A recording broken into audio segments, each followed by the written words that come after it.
J'adore ça, j'adore ces moments. La musique, c'est ma vie. Tu sais, j'ai eu la chance de naître dans un pays qu'on appelle le Cameroun, qui est béni de ce point de vue et de bien d'autres. Et généralement, pour des gens de ma génération, le terme unité nationale revêt toute son importance. Je ne trahirai pas un secret si je dis que je suis né cette année-là, l'année qui consacre l'unité nationale. Et j'ai grandi donc avec ces slogans. Pour nous, l'unité nationale, c'est un objectif, un idéal à atteindre. Et on a utilisé tous les instruments qu'il faut pour ça. L'art culinaire, parce que quand un plat est bon, on ne veut pas savoir d'où il vient. Le sport, quand un lion est bon, on ne veut pas savoir d'où il vient. Le plus important, c'est qu'il apporte la victoire. Mais l'un des vecteurs les plus visités quand même, c'est la musique. La musique, c'est l'art de combiner les sons d'une manière agréable à l'oreille. On utilise des notes différentes pour créer l'harmonie. Et c'est ça la clé de l'unité nationale. Se nourrir de nos différences pour créer l'harmonie. Et en cela, la musique camerounaise a joué ce rôle, mais d'une manière incroyable. Et le makossa, c'était le truc, tu vois, à l'époque, à un point où nous tous on voulait être Douala, parce que bon, voilà, être Douala, ça faisait bien, parce que c'était le makossa, c'était la musique. Et il y avait les Black Steel. Je me souviens toujours d'une pochette, les Black Steel à Paris. Les Black Steel à Paris, c'était mythique. Et dans le groupe des Black Steel, c'est des musiciens qui sont devenus des légendes. Moi, je vais juste m'arrêter sur l'un d'eux, Nkoti François, Desto Peller. J'ai du mal à dire Nkoti François parce que lui-même sait que je ne l'appelle pas comme ça, je l'appelle Papa Nkoti. Papa Nkoti parce que, au-delà de sa démarche artistique, il a une démarche qui est devenue iconique. Il est devenu une véritable icône de la culture au Cameroun. Au-delà de sa casquette de musicien, il est rentré dans la politique. Mais qu'est-ce qu'il a fait en politique? Il a ramené ce côté artistique, ce côté culturel. Comment faire pour que la culture soit au service de la société?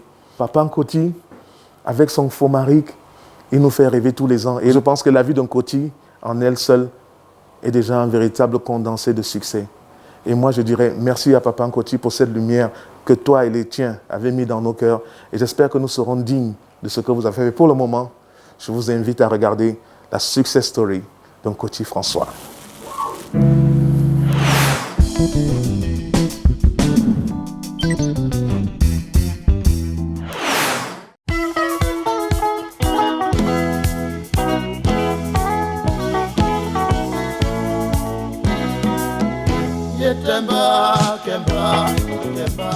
Je demande, sur ce soleil plein de sainteté, qu'un Nkoti ne meure jamais pauvre. Parce qu'il fait beaucoup pour l'art de la musique. Il est ouvert. Bon, récemment, avec la communauté urbaine, il vient de travailler en symbiose pour animer la ville de Douala. Et ils ont appelé ça Douala Fiesta. Pourquoi moi, je n'ai pas eu cette idée? Pourquoi Ekale n'a pas eu cette idée? Pourquoi Ekomi n'a pas eu cette idée en tant qu'artiste? Mais c'est un Nkoti qui a eu cette idée. Voyez-vous? Donc le nom de Nkoti, je ne sais pas, un peu du respect à vous Camerounais qui vous m'écoutez à ce moment-là.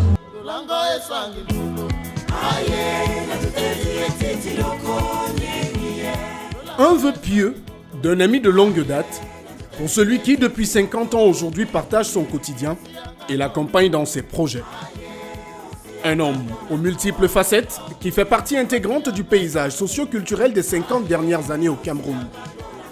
Grand par le talent, riche de ses expériences et de son parcours atypique, immense par le poids de ses réalisations et la qualité de ces dernières, rencontre avec l'un des précurseurs du makossa moderne, Nkoti François, Desto Peller. On m'appelle Desto.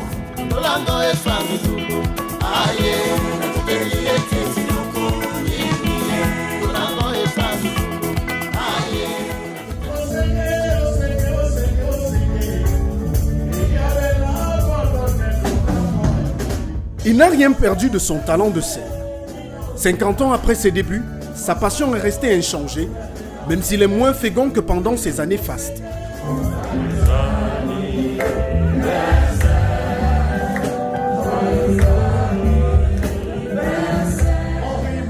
À 70 ans sonnés, Nkoti François a célébré au mois de mars dernier 50 années de carrière dans la musique. 50 ans de haut et de bas que l'artiste a accepté de nous raconter dans les moindres détails. Première étape de ce périple dans la vie de Desto, comme l'appellent affectueusement ses proches, Souza, dans la commune de Bonalea, département du Mungo. Nkoti François nous reçoit chez lui, dans la maison de son enfance.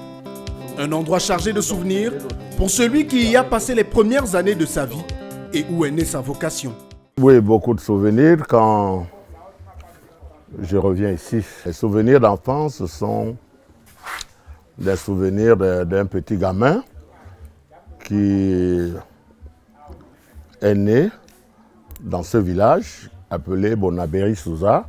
Normalement, sur ma carte d'identité et mon acte de naissance, il est écrit né vers 1953. Mais normalement, d'après les informations que j'ai pu avoir en grandissant, il y a un papa qui s'appelait Papa Lokotoma, qui est pour moi comme un mentor, comme quelqu'un que j'ai suivi dans la vie.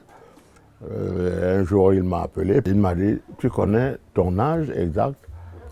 Parce que j'ai appris qu'on a dit que tu es né vers 1953. J'ai dit « C'est ce qu'on m'a dit. » Il dit « Non, ton âge exact, tu es né le 15 février 1951. »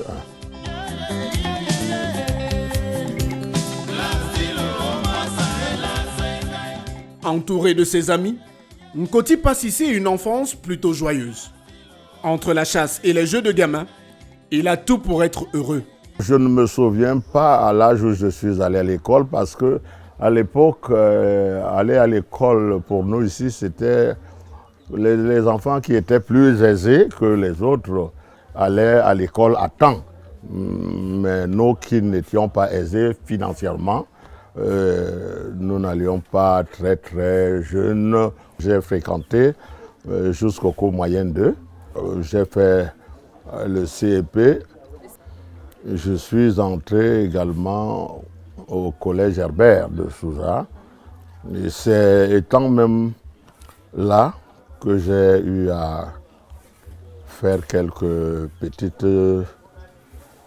études secondaires, mais pas longues, parce que étant en 6e, j'ai fréquenté sans payer l'école parce que j'avais le soutien de Monseigneur Wonki, paix à son âme, qui était vicaire à l'époque. Et comme j'étais servant de messe à l'église, donc il me soutenait, il soutenait mes études de temps en temps. Mais quand il est parti, on l'a affecté, je passais la 6e pour la 5e.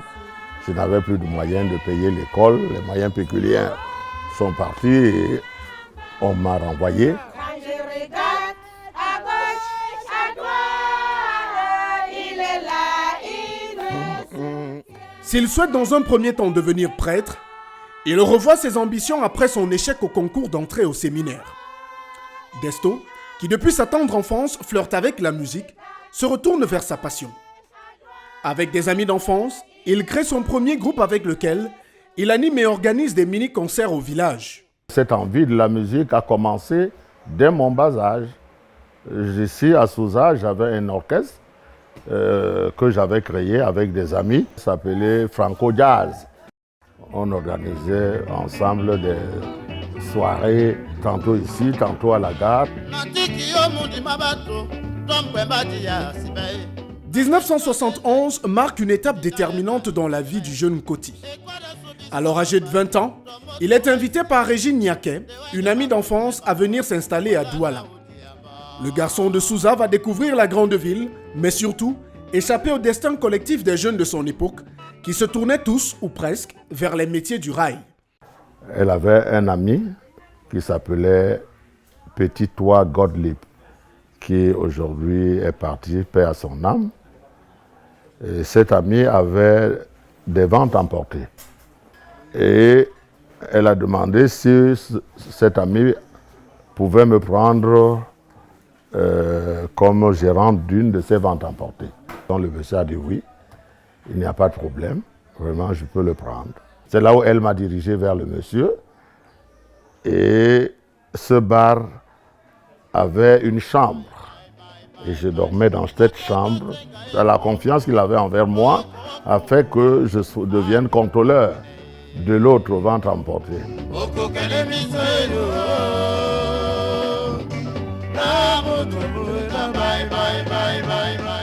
Travailleur acharné, Nkoti réussit à convaincre son patron de lui confier la gestion de la nouvelle vente emportée qu'il installe quelques mois plus tard.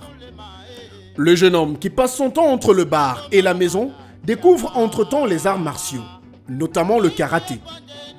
Il ne fera malheureusement pas long feu, convaincu par son patron d'abandonner cette pratique. En revanche, ce dernier ne pourra rien lorsqu'il s'agira de la musique. Desto a un rêve, devenir musicien professionnel.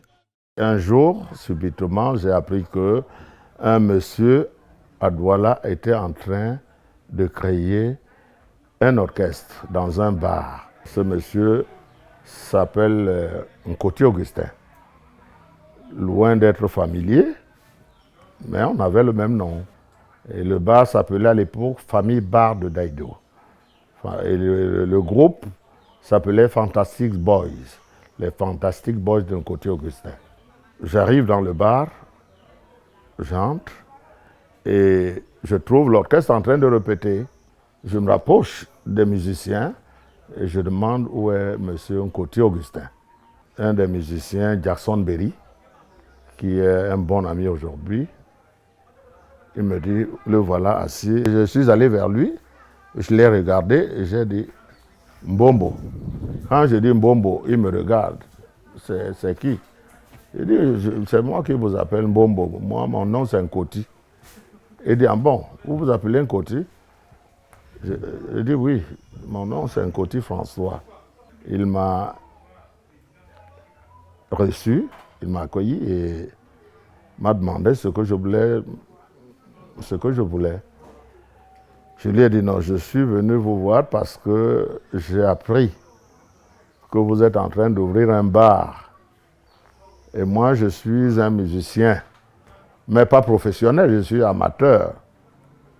Je voudrais chanter avec vous, si je peux vraiment être à vos côtés pour apprendre. Il me demande, la première chose qu'il me demande, est-ce que tu sais chanter? Je lui dis oui, j'essaye, mais d'une manière pas professionnelle, en amateur.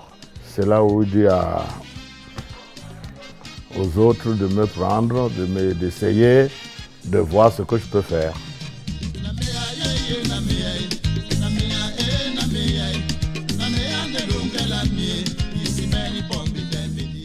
Il n'en faut pas plus à l'enfant de Souza, qui convainc tout le monde avec une interprétation de l'un des titres de Nkoti Augustin, son homonyme. Il est adopté par l'orchestre et invité à se mettre au travail pour rapidement passer au niveau professionnel.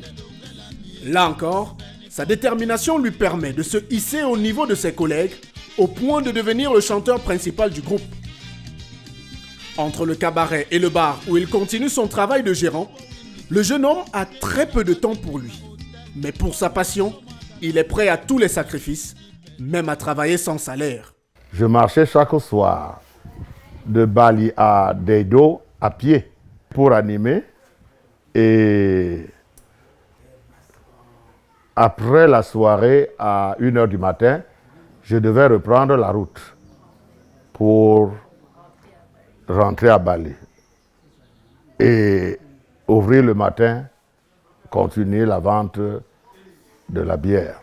Vous voyez comment ça devenait déjà trop compliqué.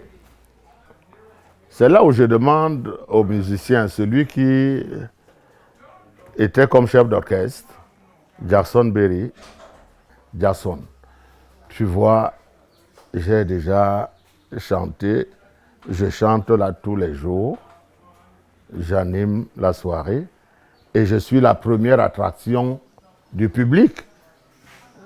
Vraiment, il faut que tu dises à Nkoti Augustin de voir ma situation, qu'il me donne au moins quelque chose chaque mois comme vous. Même si ce n'est pas la même chose comme vous, mais qu'on me donne au moins quelque chose.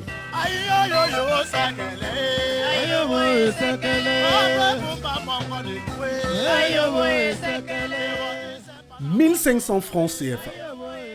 Voilà le montant que lui propose son bombo, Conti Augustin, pour un début. Il réussit à tenir pendant quelques mois, mais finit par jeter l'éponge face aux nombreuses difficultés du quotidien et la modicité de ses revenus. Un matin, Nkoti, qui est obligé d'ajouter à son salaire du cabaret et ses revenus de la vente emportée, de petits jobs de manutention dans le quartier, plie bagage et retourne au village à Souza. Un départ qui laisse un vide dans l'orchestre que les membres ont du mal à combler. Ces derniers vont pousser le patron à aller à la recherche du jeune chanteur jusqu'à Souza. Il se pourrait que les Jackson Berry lui ont dit « Maintenant, toi, tu n'es pas là. Bon, le chanteur qui était là déjà est parti. Tu ne veux pas, on ne peut plus faire sans lui parce qu'on me réclamait déjà au bar. » Un jour, je suis ici, je vois quelqu'un venir, j'ai dit « Mais c'est un côté Augustin qui revient là. » Bon, maintenant, je ne suis plus le demandeur, c'est lui qui est le demandeur. Il vient vers moi, il me dit « Mais Bombo, tu sors ça là, donc qu'est-ce que tu as fait comme ça? Pourquoi tu es parti, tu as fui? » Bon, je dis, mais tu sais, je ne pouvais pas supporter. Je ne pouvais pas rester avec les 1500. Ça ne donnait vraiment pas. C'est là où il m'a dit, bon, à partir de maintenant, nous allons changer de bar. On a eu un autre bar à Deido, à Bonabéry, à Mongo River. On va aller jouer là-bas et on commence à te payer 6 000 francs par mois. Voilà le salaire qui a commencé à grandir.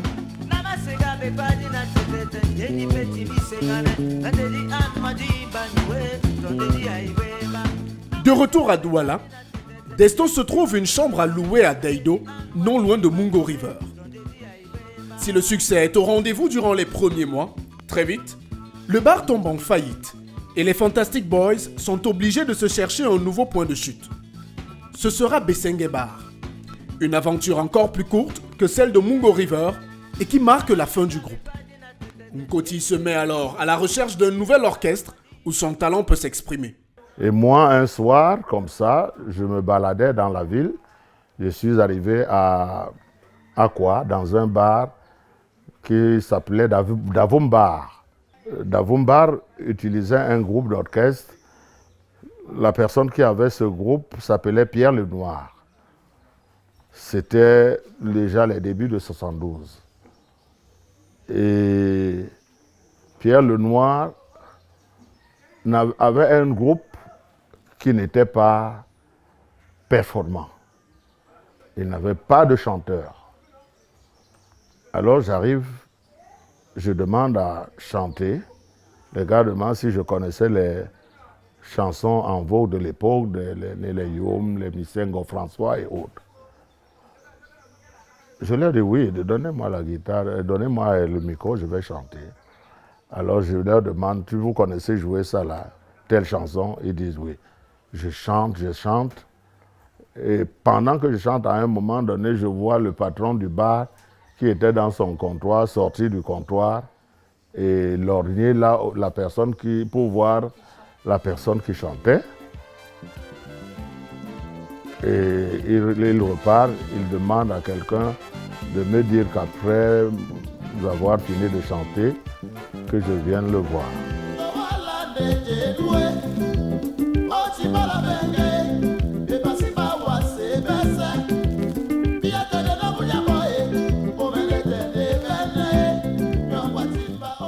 Une fois encore, il réussit à mettre tout le monde d'accord dès les premières notes.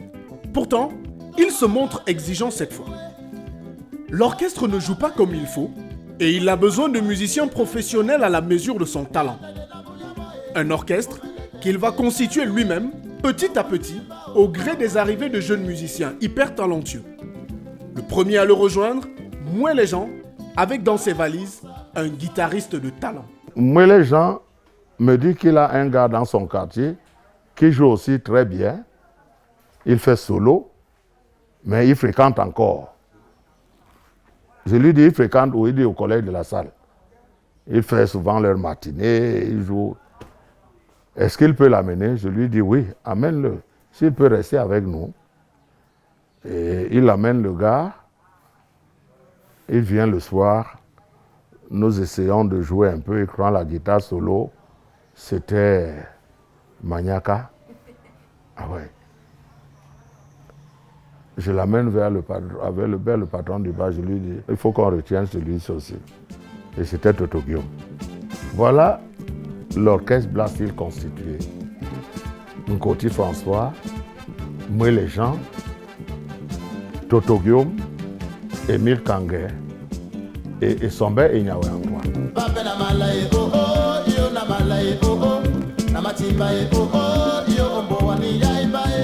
Les débuts sont loin d'être aisés pour l'orchestre. Ayant constaté le départ de tous les anciens membres de son orchestre, le propriétaire des instruments décide de les récupérer. Pour autant, le promoteur du bar ne se laisse pas décourager et propose aux musiciens de se lancer ensemble à la quête de nouveaux instruments. Ils font alors la rencontre d'un monsieur nommé Willy au saxo d'or, propriétaire d'instruments dernier cri, flambant neuf. Après moult discussions, ce dernier accepte de leur céder son matériel en location-vente. Le Black Steel se retrouve à la tête du meilleur matériel de la ville de Douala, ce qui attise la jalousie de groupes déjà établis. Quand on a commencé à jouer, c'était le meilleur matériel de Douala à l'époque. C'est là où un monsieur qui était le manager de Los Calvinos, Los Calvinos c'est l'orchestre de Misengo François, les Bon Edouard, il est venu voir notre matériel et il a vu que c'était le bon matériel. Il est passé par derrière, voir le patron du bar pour lui dire, mais tu as un très beau matériel, mais tes musiciens, ils jouent bien, mais ils n'ont pas encore de public. Si tu prends l'orchestre Los Calvinos, qui attire déjà beaucoup de monde, tu vas voir que tu vas rembourser ton argent pour acheter ce matériel facilement. Et comme le Satan est toujours là, le patron, en arrivant un jour, un soir, on a trouvé que Los Calvinos jouait sur notre matériel. Et ils avaient déjà annoncé, sans que nous on le sache, et leurs clients sont venus ce soir-là, nombreux.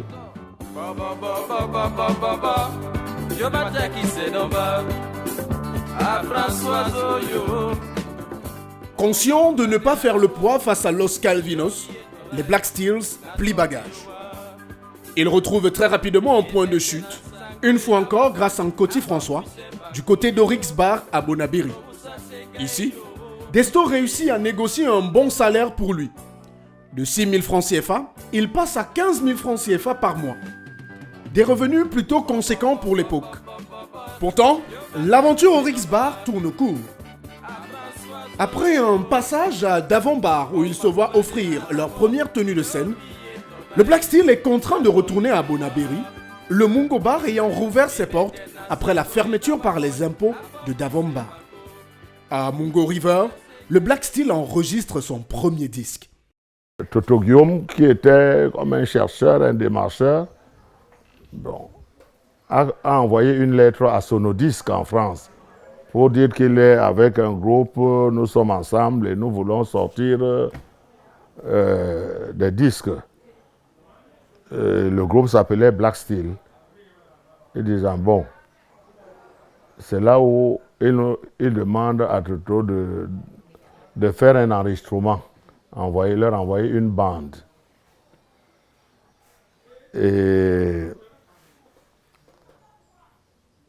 maintenant, pour enregistrer, il fallait trouver un studio. Nous avons démarché, on a trouvé un ami qui avait un appareil pour l'enregistrement. On lui a demandé de nous enregistrer et il a accepté. Il est arrivé au Mungo River, devenu Club du Peuple. On a placé le matériel dans une chambre avec la batterie, avec tout. Maintenant, il fallait enregistrer ce matin-là. Nous tous, nous sommes arrivés et Sombe Ignawe Antoine n'est pas là, le batteur de l'orchestre. On l'attend, on le cherche partout. Toto Guillaume prend le taxi, il repart à Aqua. Sa maman lui dit, et Sombe est sorti depuis le matin avec un sac Il est parti, il ne sait pas là où il est. Et son père avait pris la route pour le Nigeria. Et ça, c'est là où Toto arrive abattu. Il nous dit, mais qu'est-ce qu'on va faire maintenant là? Voilà les instruments installés, nous devons enregistrer. On se regarde dans les yeux et moi, les gens, il me dit, mais toi, tous les soirs ici, quand Essombe n'est pas là, tu t'amuses à la batterie, tu essaies de faire quelque chose. Mais essaye de te mettre sur la batterie, tu joues. On ne peut pas perdre cette occasion. C'est là où je décide de monter sur la batterie. Je fais la batterie, au même moment, je chante. Et on a enregistré 8 titres. Parce qu'on voulait un 33 tours. Quand on a enregistré ces 8 titres, on les a envoyés à Sonodisc en France.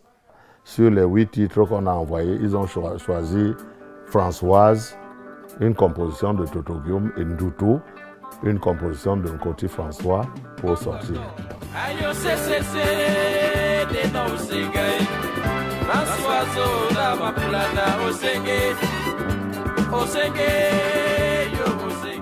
Le 45 tours sort en 1974.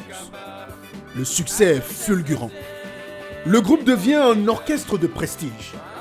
Tout de même, il continue à jouer dans des cabarets de la ville de Douala. En 1976, le premier gros écueil arrive. Toto Guillaume quitte le navire. Touché, mais pas coulé. Nkoti et ses partenaires recrutent Moni Müller pour le remplacer. Entre-temps, ils font la rencontre d'un manager, Ebonjok Alexandre, venu de France. Ce dernier se propose de produire des albums au groupe. Le 20 septembre 1978, le Black Steel s'envole pour Paris. Ils reviennent 2 mois plus tard avec l'album Les Black Steels à Paris. Quelques mois plus tard, Émile Kangué et Moni Müller décident à leur tour de se séparer du groupe. Ils rejoignent Mon Manengumba, un bar construit par l'un des proches de Müller. Nkoti reste au Mermoz avec les autres membres et devient le gestionnaire de cet espace de loisirs. J'ai repris la gestion du Mermoz. Le patron du bar, je le payais plus tôt. Je suis devenu la personne qui gérait le bar et je le louais entre les mains du patron, M. Makakoto. Donc, on est resté pendant un bon moment, mais le bar a repris encore la forme. Et papa Makakoto voulait reprendre son bar. Je lui ai dit non, ce n'est pas possible. Tu m'as donné le bar parce que ça n'allait plus. J'ai travaillé avec toi, tu as envoyé tes enfants. À travers moi, tu as pu envoyer tes enfants en Europe. Bon, aujourd'hui, laisse-moi me débrouiller aussi. Il a dit, non, vraiment, il reprend son bar. Et comme il était en discussion avec les gens qui avaient le terrain, ça nous a découragés. Le Mont Manengoba ne tournait plus. Émile Kangué est rentré à Yaoundé. Là, c'était en 1993, au moment où j'ai refait l'orchestre Black Steel. Et on a sorti le 33 tours. Mako Samabola Nende Binyonde.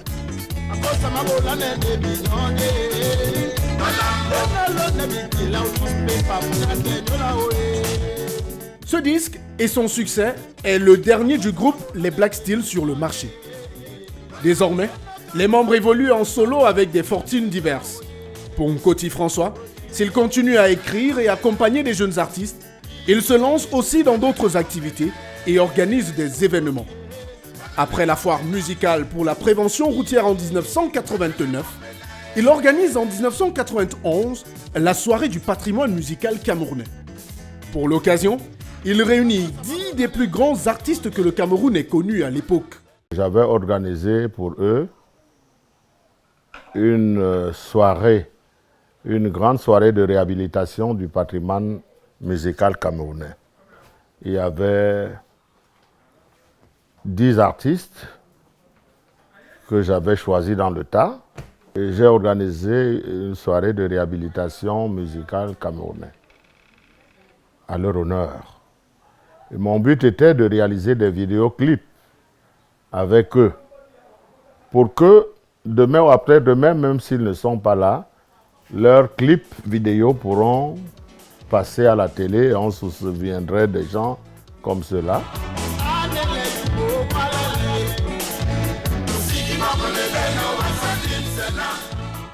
Ingénieux, Nkoti François déborde d'idées. Il rêve de créer un festival musical. En 1993, le Fomaric voit le jour. Une idée qui reçoit très vite l'assentiment des autorités de la ville de Douala et des populations. La première édition est un succès. Pourtant, il doit changer à plusieurs reprises de lieu avant de s'implanter définitivement au club Camtel à Bépanda. J'ai organisé en 1993 la première édition. En 1994, il fallait organiser la deuxième édition, mais comme la place reflétait déjà quelque chose, ça attirait déjà les gens et le délégué du gouvernement a compris qu'il fallait faire quelque chose. En 1994, il y a eu un événement Douala-Dakar. C'est de là sort le nom du marché Sandaga. Parce que Sandaga, c'est une ville au Sénégal qui s'appelle Sandaga. Donc c'est de ce jumelage Douala-Dakar que sort le nom du marché Sandaga. Et à partir de là, les sauveteurs ont commencé à le voir pour lui dire non, vraiment nous voulons regagner notre site. Parce que il leur demande, mais vous avez refusé le site. Il dit non, non, non, non. Il dit, mais si le garçon s'il n'avait pas ouvert le site aujourd'hui, vous... Alors il m'appelle, il me fait appeler, je viens à son bureau, il me dit, mon jeune frère, tu sais, ce marché, je l'avais construit pour les sauveteurs. Maintenant, ils le boudaient. Mais aujourd'hui, comme tu as ouvert leurs yeux, ils veulent reprendre leur site. Et c'est là où je lui ai dit non, il n'y a pas de problème, je vais chercher ailleurs. C'est ce que Dieu, c'est un esprit que Dieu a donné. Il va continuer de s'éliminer un peu partout. Et c'est là où je suis allé voir le prince Bell, le prince René Bell. J'allais chez lui, je lui ai présenté le truc, je lui ai expliqué tout. Il a dit non, viens organiser au Parc des Princes.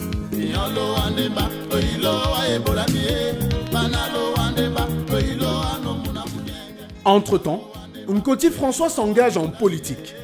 Il devient pendant 2 mandats consécutifs maire de la commune de Bonalea, dont fait partie son village natal, Souza. Une commune qu'il conduit progressivement sur le chemin de la modernité, avec des réalisations aussi nombreuses que pérennes. Au niveau du lycée de Penamboko, par exemple, j'ai construit des bâtiments, des salles de classe sur fonds propres de la commune. Ici à Souza, par exemple, j'ai construit un grand rond-point. J'ai construit un lycée. Le lycée technique de Souza a été initié par moi, créé par moi, à travers les enseignements secondaires. Et les premiers bâtiments ont été construits par moi. J'ai construit un pont et ouvert la route d'un village qui relie le village Bonabéry-Souza et le village de Kaké. J'ai construit la recette municipale, une grande partie des bâtiments qui sont à la recette municipale. Tout cela a été construit par moi. J'ai construit une école à Maléké, dans un village de la commune. Je peux citer dans tous les villages presque. Si nous allons village par village, je vais vous montrer ce que j'ai eu à faire. Et c'est pour le plaisir et le bonheur des populations.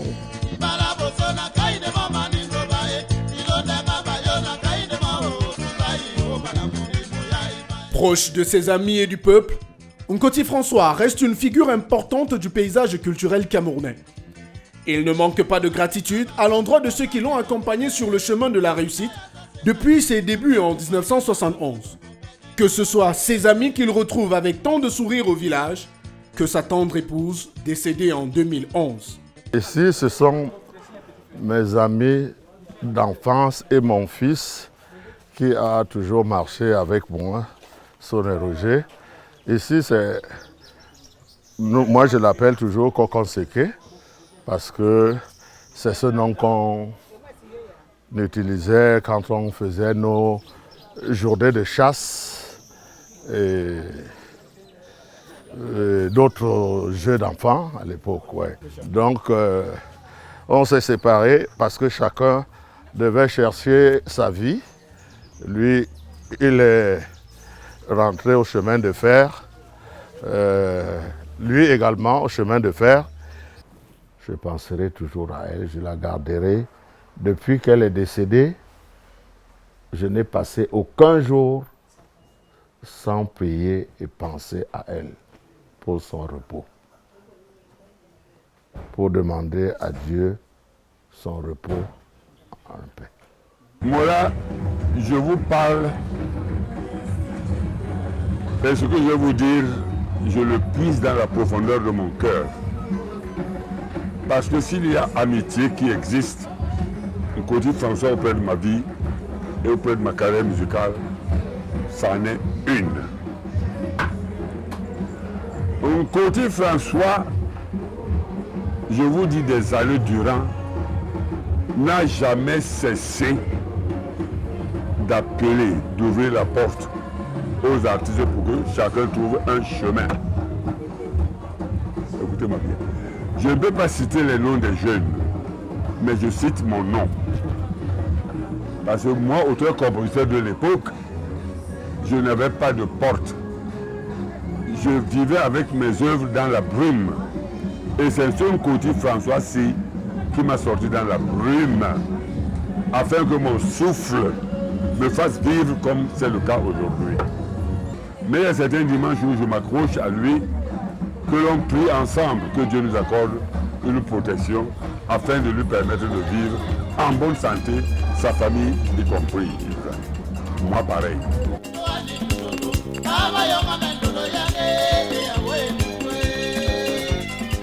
Des personnes à qui il rend hommage dans son ouvrage autobiographique, dont la parution a coïncidé avec la célébration de ses 50 ans de carrière.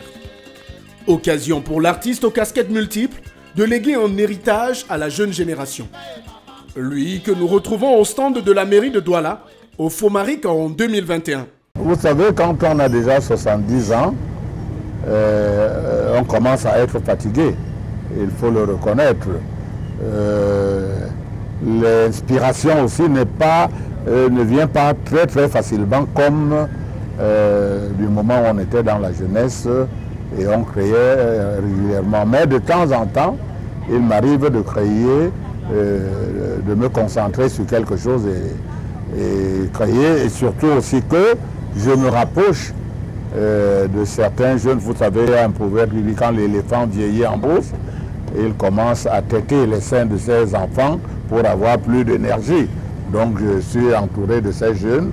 Martino Ngale par exemple, il y a Doxy, avec qui j'ai fait un featuring dans mon dernier single, y compris Martino Ngale. Donc je ne peux pas me fatiguer parce que c'est cette carrière que Dieu a voulu que je fasse. C'est avec cette carrière que Dieu a voulu que je vive. Et je vis à travers elle. Et je suis content de le faire.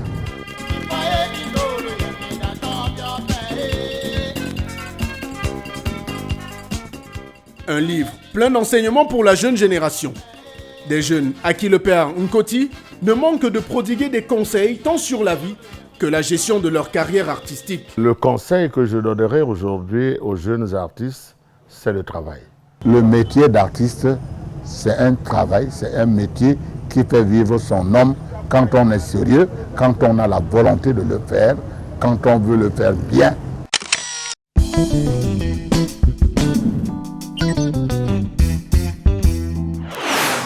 À vous qui nous rejoignez à l'instant, sachez que c'est depuis Souza, village natal de ce monument de la musique camerounaise, homme de culture, qui œuvre encore et encore pour la jeune génération, que nous vous offrons cette autre édition de votre émission Carrière.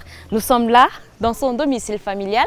C'est ici qu'il est né, c'est également là qu'il a fait ses débuts dans la musique. Nous sommes en compagnie de celui qu'on a surnommé Desto Polaire. Et je me permets de demander à Papa Nkoti, pourquoi ce surnom? Desto Polaire, c'est un surnom qui m'a été donné depuis mon enfance. À l'époque, la régie Fercam était pour nous, ici au village, comme une société mythique. Bon, ça nous amenait les petits jeux d'enfants qu'on faisait. On faisait des gares.